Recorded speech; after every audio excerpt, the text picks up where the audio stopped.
I just said to my wife, I said, I always love it. I always love this. Come to this one, come to this, you know, because it's all, I've learned so much since you've been coming on here, and it's really, really good. Okay, guys, don't forget, as usual, if you've got any questions or anything, and you want to speak to Emily, you can, but make sure that you keep it all clean. Not like the other day when we had a guest on and we had a bit of bad language about somebody. At the end of the day, keep your views for yourself. I don't want to hear it as you be taken off. How? So, what are you going to talk to us tonight about then? Yeah, so last week we wrapped up the Be the Moment process. So that was really fun. And I'm actually on Clubhouse on a regular basis. I have a room that I host on Saturday that I call the Self-Care Saturday Room. And for those of you that don't know, Clubhouse is an audio only app. So you basically go in these chat rooms, but instead of typing, you're actually talking to each other. And it's a really fun way to connect with people and share ideas. And so I have been doing, since probably March, I've been doing Self-Care Saturday Room. And this Saturday, our topic was ownership. Um, or I also like to say, own your, you know what. I don't know if you say that in the UK or not, but um, so ownership. So, but like own your, like own it. And so another nice way to say that too is personal responsibility. So this starts with one of my stories about myself and how I came upon this, my own self. And I would say this is about 10 years ago. And I was really, as some of you know my story, there were, I was having mental health issues for quite a long time. I trace it back to probably when I was about 12 or 13 is when I started to notice, like, if I look back, I could kind of see that I started to notice some things as I looked back. But at the time, like when I was 12, when I was 13, when I was 18, I didn't know the extent of my mental health issues. So I'm tracing this particular instance that happened to me to about 10 years ago. Right. And I was, I don't remember the specifics of what happened or why it happened. I just remember that I was on my bathroom floor crying, and it seems like so many of my stories are me crying, but that's just the way it is. Like every 5 years or something, I would have what I would call my breakdown. And I really believe that I had so much anxiety that I wasn't dealing with and I wasn't aware of and I wasn't coping with, and I didn't have tools to use, so that it would just get build up and build up and build up like a pressure cooker. And how I would release it from myself would be usually some sort of fit of crying. And I imagine some people would be like anger and different things. But for me, my to release the pressure was crying. So I found myself crying on my bathroom floor, and I was feeling stuck and trapped, helpless. I do know that the particular catalyst for the situation was something between me and my husband, where I felt like he didn't understand me, he didn't hear me, he couldn't help me. Not that he wasn't trying, but he just couldn't. And I didn't have anywhere. I felt like I didn't have anywhere else to go, and I didn't know what to do. And so I just just felt like I was at the end of myself. I wasn't able to cope. So I found myself in this space. And I remember really clearly thinking back that I felt, like I said, I felt trapped. Like there wasn't anything I could do. I felt helpless, like there's no one that can help me, and hopeless, and just kind of, I didn't know what to do. I was just at the end, and I remembered sitting there thinking, as I don't know, like I don't know how long I was there or anything, but I just remembered sitting there thinking, okay, so this feels awful. I don't like feeling like so helpless. I had felt like that when I looked back, I had felt like that in the past too, but not, this was really intense. Like this was more than like I would consider like a normal feeling. Like, you know, like if you're trying to explain yourself to someone and they don't understand, um, or you feel like you need help, or you're overwhelmed, but you don't know how to get help. So those types of things that would happen to me like on a regular day, for example, but this was kind of like all of everything exaggerated. And I thought, okay, after I calmed down a little bit, I thought, okay, well, I can't continue to feel this way. This just doesn't feel, this feels awful. So there must be something that could be done. Some sort of way to not feel this way again. Because I was like, I don't want to do this again. And it took me a long time, because that was about 10 years ago, really. Um, but I do remember in that moment that I did have some clarity for the first time about myself. And it actually was confirmed later by one of my best friends when she said something to me, but I'll tell you that in a minute. But I thought, okay, well, the first thing I need to do, and I was really thankful for this because I had like really clear steps. Like all of a sudden, I was like, okay, the first thing I can do is to figure out what I need. Because strangely enough, I actually realized that I felt like kind of helpless and alone and trapped, but I actually didn't really understand, why do I feel this way, and what do I need right now that I have lack of, that I need to make me feel better. And so the first step for me was, and I like to talk about this ownership idea as personal empowerment.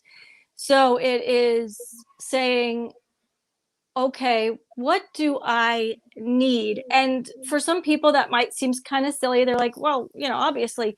But I know that there's a lot of us that actually don't know. Like I feel like crap. And then if I said to you, okay, what is it that you need? How can I help you? There are so many people that will say, I don't know. And Yeah, yeah, that's where I was. If somebody had really seen me and said, okay, Emilie, what do you need right now? I would have said, I honestly don't know. And right. so that was the first step for me, was okay, what do I need? So for me, it really goes back to the be the moment process, really connecting in present moment and saying to myself, okay, I don't like the way that I feel right now, rather than shutting it down and not feeling the feeling. So let's say for this particular situation, I was on my bathroom floor and feeling trapped and helpless and alone and scared. So being with those feelings, looking at them like they're little children that need to be seen. That's part of the be the moment process that we've gone through. And I lead you through that too. In that process is, okay, how, let the feeling of feeling trapped, let that be there, let my feeling of feeling helpless be there, and then just let it be there in my body, not to be afraid of it. And actually part of me was afraid of really feeling my emotions fully, because I felt like they might take me over, and then it just, there was no going to be no end to it. So it was a strange feeling of, if I let that feeling of helplessness take over my body, I'm always going to feel helpless and it's never going to end. And that was an irrational fear that I had, but it was real. Like it would keep me from allowing myself to feel these feelings. So when I realized, what I would say to myself is, okay, you're safe. You're allowing the space for yourself. Let the feeling of helplessness come up. Just experience it for a few moments or however long. And then I would ask myself, okay, why do I feel helpless right now? Or why do I feel alone right now? Was it something that happened? Was it something that someone said? very, very often what's so amazing is actually not really anything else that anyone else has done. It would be my thoughts about what they had done and my interpretation of what they said. Or, I needed this from them, but they gave me this, and that wasn't what I needed, but they didn't know because I didn't tell them. So the first step for me was being present, allowing the feelings, and then wondering, okay, where did that feeling of helplessness come from? And that was what the first step for me is, saying, what do I need right now? And the key for me was being there, being present with my emotions, and then being curious and wondering, well, what was the thing that happened that caused me to feel that way? Or and then what was the thought that I had about that thing that happened that caused me to feel that way? And so that is what's so important. And it's really subtle, but no one can make us feel any way.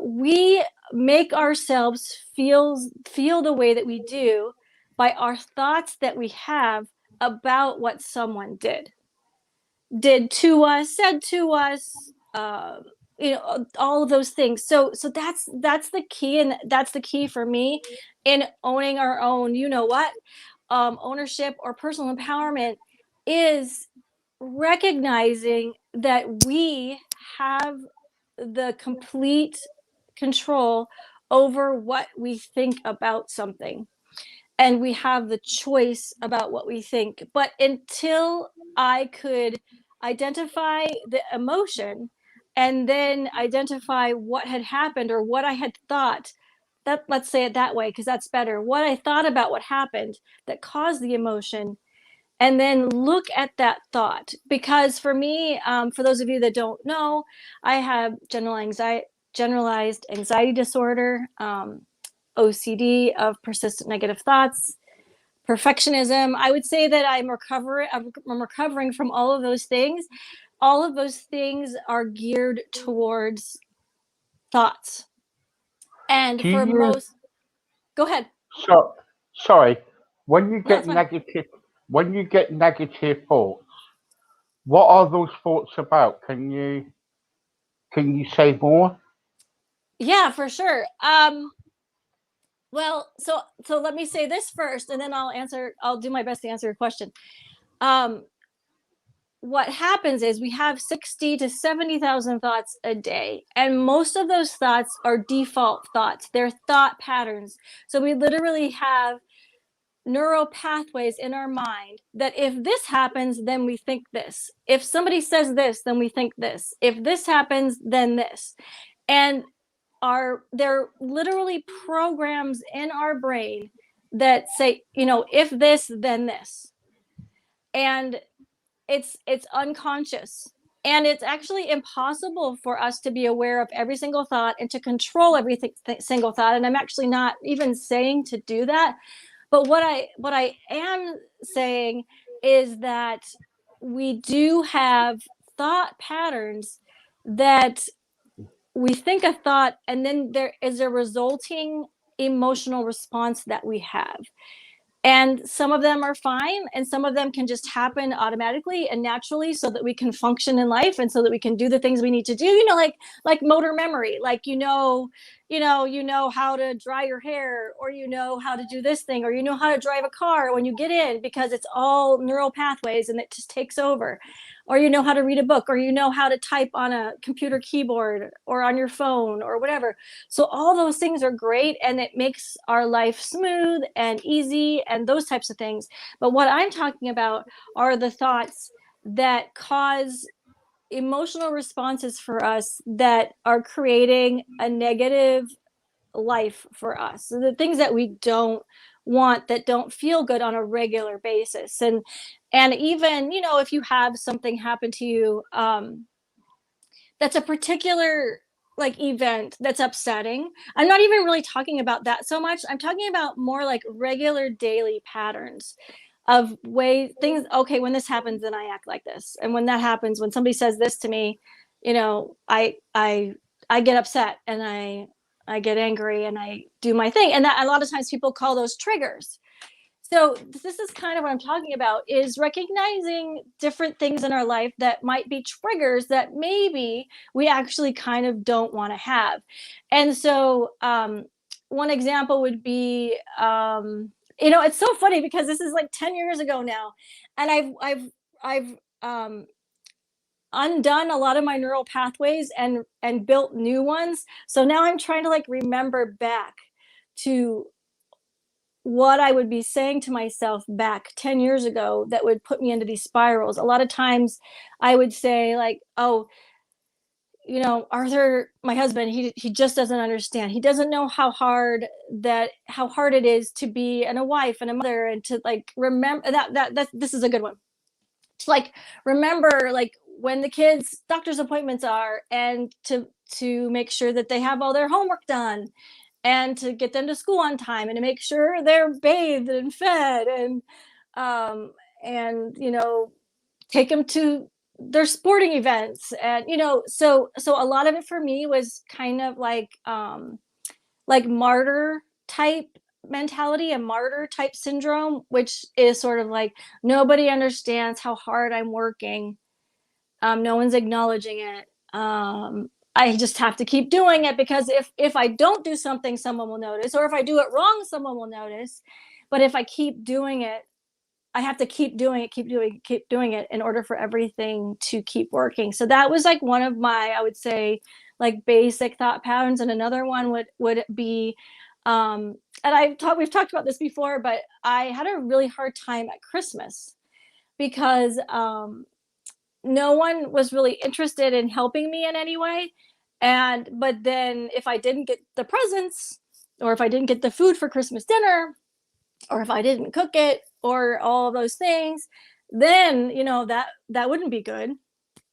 And so then I would be like, really from like September, I would be like, I'm going to be working my butt off for Christmas, and and no one's going to help me. And I keep asking Arthur, like, what does he want for Christmas? And what does he want to give the kids for Christmas? And how much money we want to spend this Christmas? And he never answers me. And then all of a sudden one day he's just going to say, oh, what'd you get for my mom for Christmas? This is like what happened for like 20 years.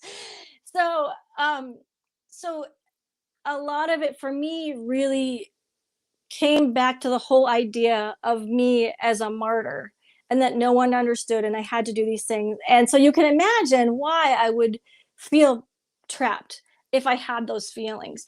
And this is when I go, this is perfect for me to share what my friend said to me. And this was a little bit after I had my initial breakdown in the bathroom.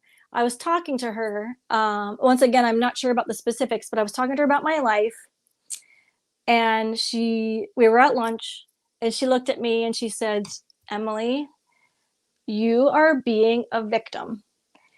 And she said it with love, and I totally received it. And I was also completely shocked, because I actually had no idea that I was allowing myself or I was believing that I was powerless and all those things, and a martyr.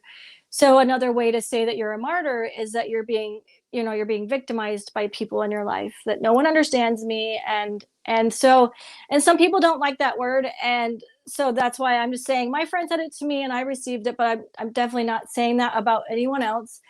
But for me, it was a wake up call, and I really didn't know that I was doing that. But when she said that, I really saw this pattern of like martyrdom, and I'm doing this thing and I'm not getting any benefit for it, and no one's acknowledging me.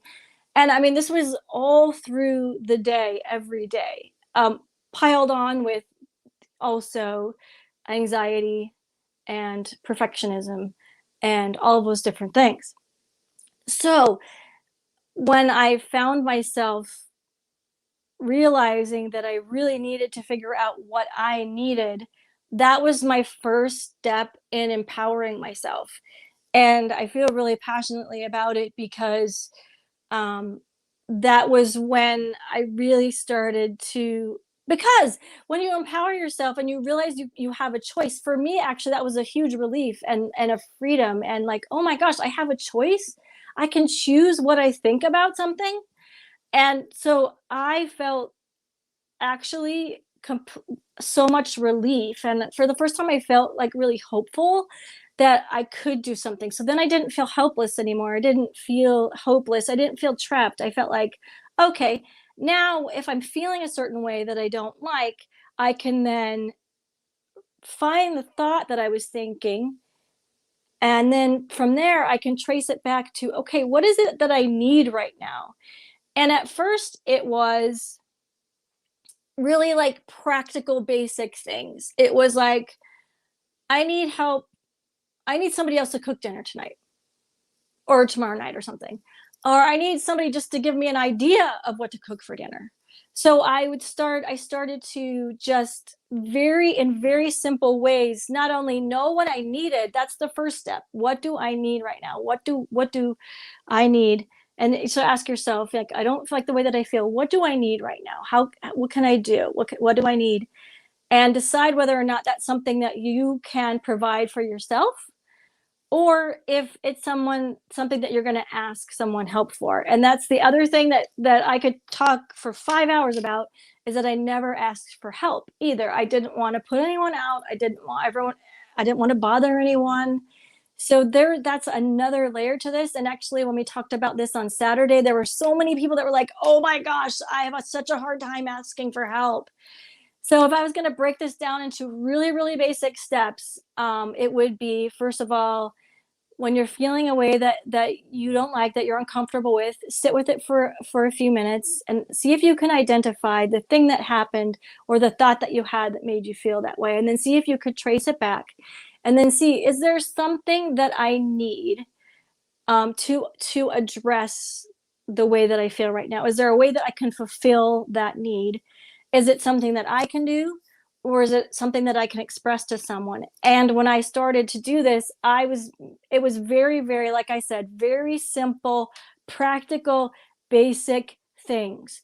Really, really, really simple. And because I had to be able to think it in my head and then say it really clearly, expressing my expectation and expressing what I needed in a really simple, clear way.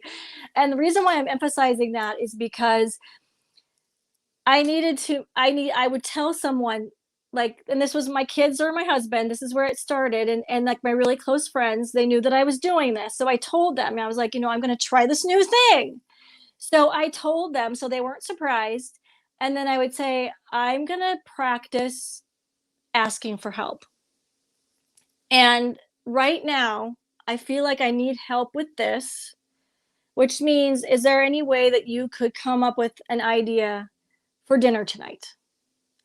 Or is there any way that you could, we could, I don't know, not do something that we'd planned because it's too much. Like it's gonna, it's just, our schedule is busy and the kids are going everywhere. And do we really have to do this thing? Because I actually really don't want to. Or I don't want to do it, but you can go if you want to. And actually that happened a few times where we were invited to a party or something, and I was like, I don't want to go, like, but you can go if you want. And we hadn't really done that before. It was sort of like, we go together or we don't go. And just, so that's just how it started. And then I practiced it, and for years I practiced this.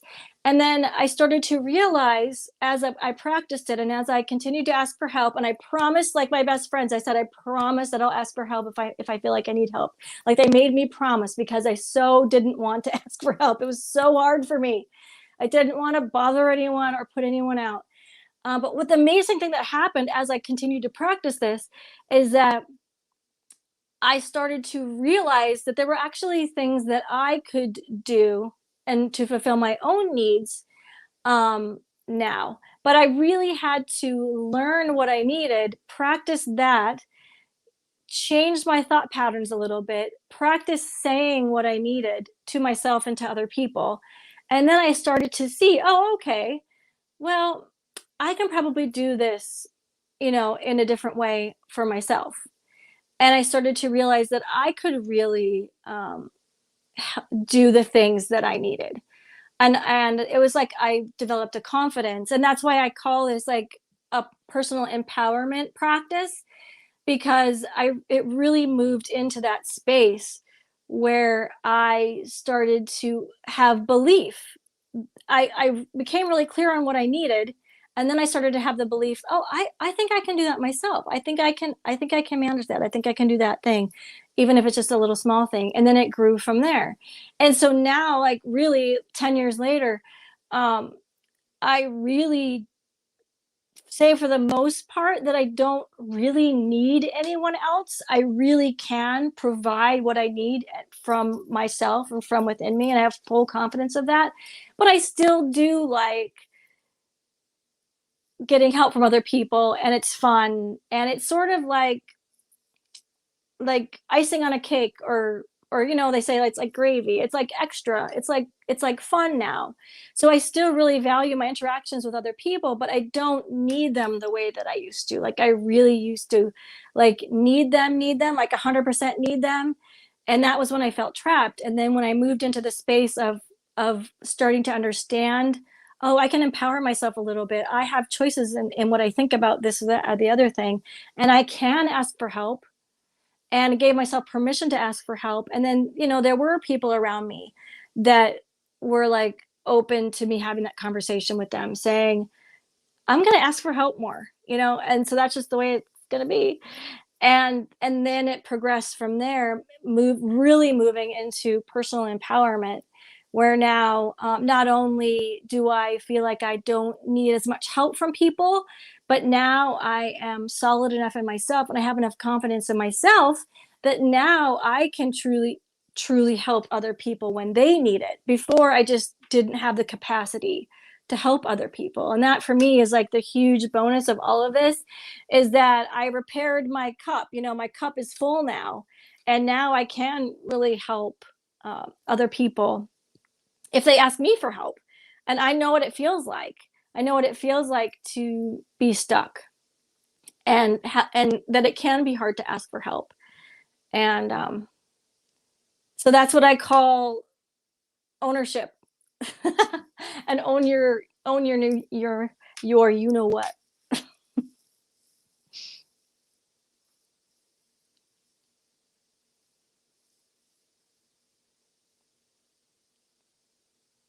So yeah, so I just really want to reach out to people and tell them that you guys you're not alone. If you feel like you need help, um, I'm sure that there are people around you that can be there for you. If you express to them, hey, I'm going to ask for help sometimes, is that okay with you? Make sure it's okay with them. And then if not, there are people out there, and I know, Steve, you have people in your network too that are out there, that are this is what they do, is if people need help, they're there, and they're professionals, and they can do those things. If for some reason you don't feel like there's anyone in your life that can provide that listening ear for you and that helping hand for you, I promise you that you can do that. But until you feel the confidence to do that, it may be helpful for you to reach out to someone else. I don't know what your thoughts are, Steve, but that's what I got for tonight.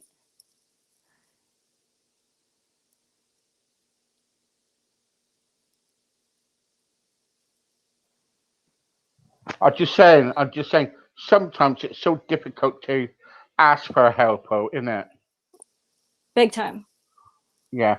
Yeah, I mean, And and I really struggle with that still sometimes. But what were you going to say? Go ahead.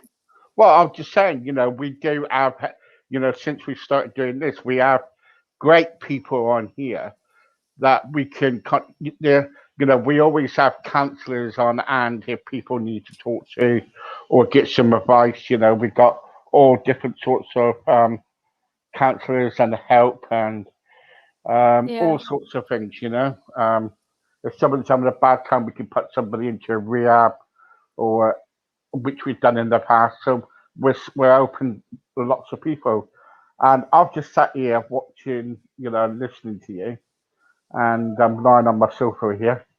And the trouble is, it's really what you say is really good, because sometimes we find, sometimes we do get a bit, we do feel hopeless. We feel, helpless.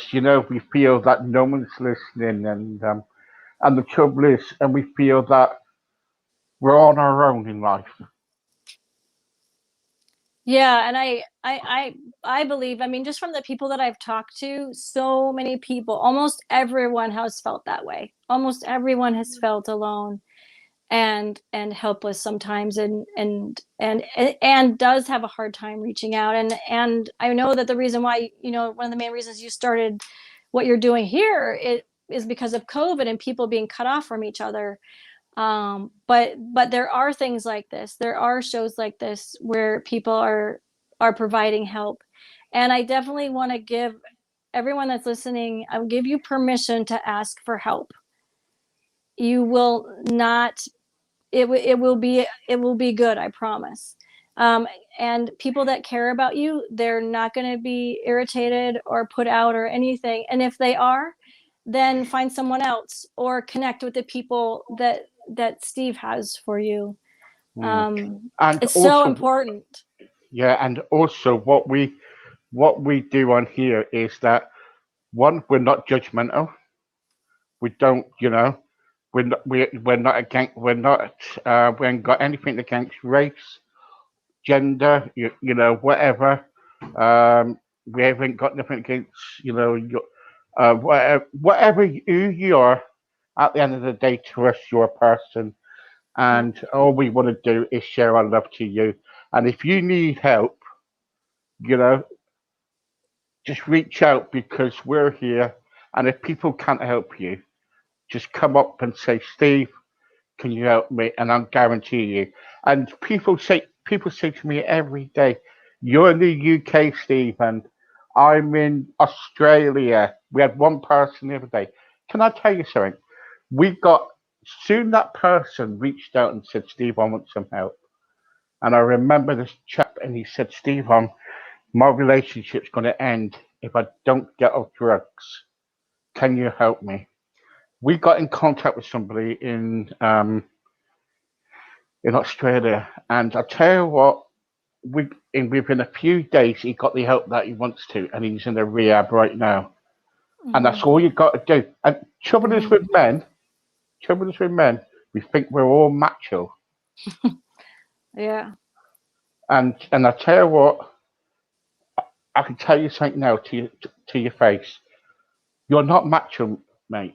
None of you. At the end of the day, we're all weak. And when you're down and you're feeling so low to a point, you know, that's the time to reach out. Not to hide Hmm. it, but you need Right. to reach out.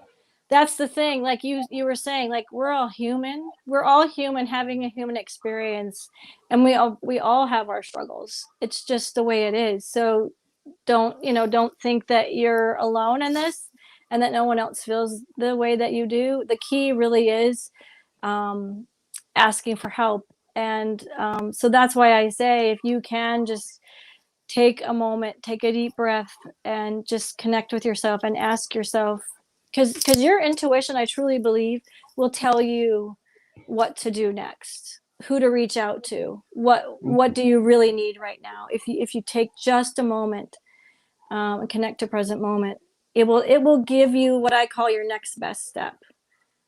Hmm. I used to get stressed out because um, before I met before I met you on here and everything, I kind of used to get really stressed out because about being on here, kind of like getting the guests and everything. And but now I'm a bit chiseled out because my family think I'm mad. That what I do now, I just have some time for myself. I try to be in the present moment and think about different things, and I chill out. But I used to like run around like a headless chicken, you Hmm. know. And the trouble is, if we just calm down and we just kind of like concentrate and just feel what's happening now around us and everything, I think we'd be able to get on. And the trouble is, all we got to do is spend some time for ourselves. Hmm. That's what I say. You know what I mean? Because we do, don't we? Yeah, for me, that really is what it always comes back to, is if I can take a minute to take a deep breath and to check in with with myself, and if I am feeling stuck or if I am feeling trapped. So I'm offering this to you all, is if you do feel stuck or trapped, if you can literally take 5 minutes or 5 seconds, it doesn't matter, and take a deep breath and just be like, what do I need right now? What is what is it that I need right now? And just ask yourself, and you might be surprised um, Yeah, yeah. I do what an comes out of exercise. that. I do an exercise with people, and this is the exercise. And I bet you people will say, I don't want to do that. But I'll tell you what, it's a good exercise. I want you to find a full mirror or a mirror or whatever, look into the mirror every morning, right? And, and you look at yourself and you think, oh, look at me, I'm not good. I've got spots here, spots there, and everything else like that. It's not about the spots. Mm-mm. If you could just look in one mirror, if just look in the mirror and say to yourself, this is Steve, or this is Emily. I'm Emily, I'm Steve, whatever. And say to yourself, this is me. And if Mm-hmm. people don't understand you, then I'm sorry, but, you know, they're not part of your life. And the trouble is, what you've got to realize is, if you look in that mirror and be true to yourself and say to yourself, today is going to be a brand new day, and you'll be able to get on with your life, I can tell you now, all your fears would go away when you look at that mirror. And if I people love do that. not look at that mirror and be true to themselves because it's fear, that's why they don't want to look in that mirror. They don't Right. want to see their true self. Yep. Yeah, and I love that you brought that up, the mirror exercise, because oh my gosh, when I first had somebody ask me to do that, I couldn't do it. I was like, nope, that is not, I'm not, no. And it took me a long time, and so I understand that, but I didn't stop trying. Um, and what I found, um, like you said, Steve, is like looking at your true self. So what I found helped me is I would really look in my own eyes. I would look in my eyes until I connected with my own eyes, if that makes sense. So like, Yeah, yeah, yeah. yeah, and like really looking at myself through my eyes in the reflection, and rather than like focusing on like maybe other things, like you said, like the brown spots and stuff.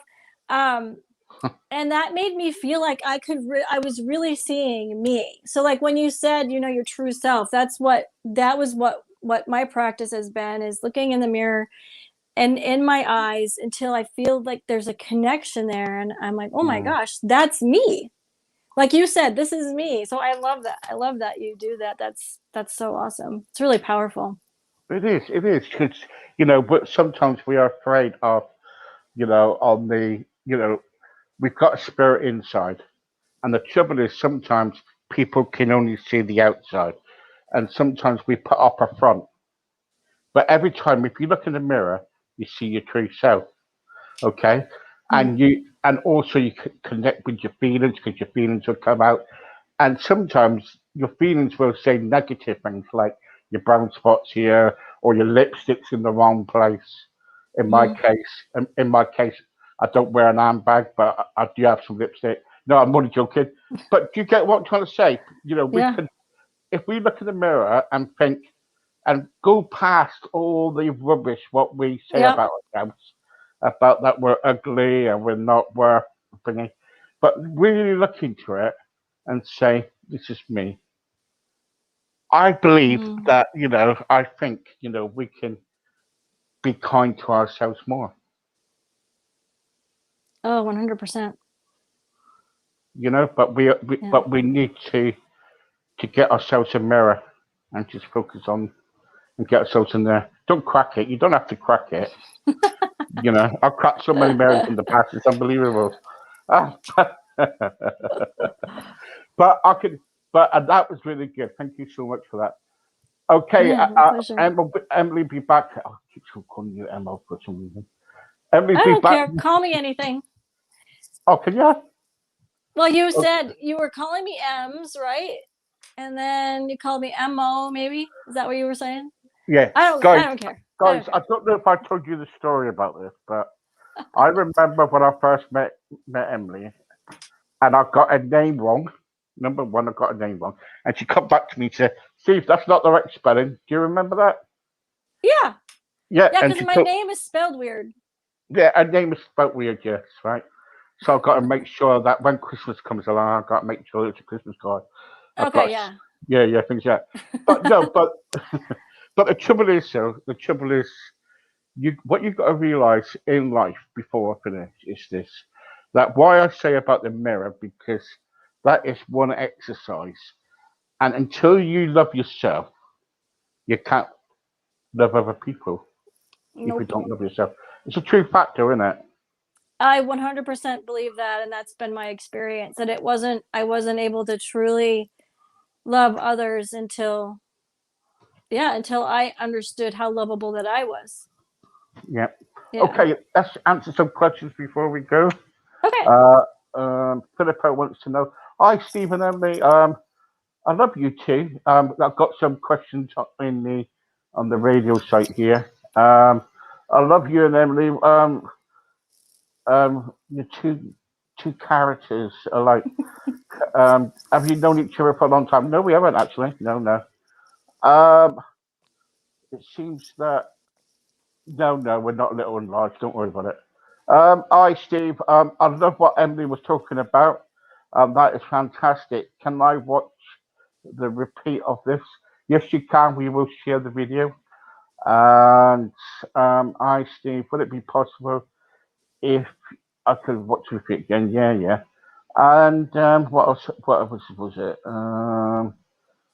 You can find all these questions, guys. By the way, sometimes we don't even have the questions on StreamYard. It depends what kind of guests we do. But what we do is, let me explain, because then you know that I'm not talking to myself. We have it on StreamYard. We have it on a radio site. We have our own radio site. So what happens is with the radio site, the questions will come on the radio site. It won't come on StreamYard.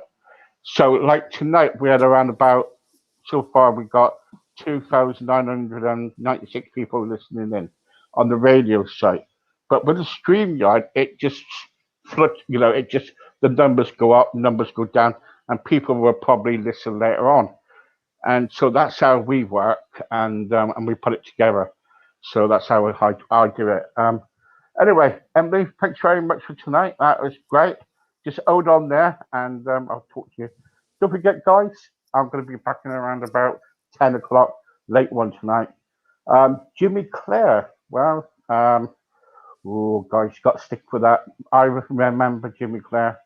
Me and him was had a little bit of we got our issues, and we will be talking about politics more tonight. And should we have another lockdown in the UK? I don't know, but there you go. Anyway, see you later, guys.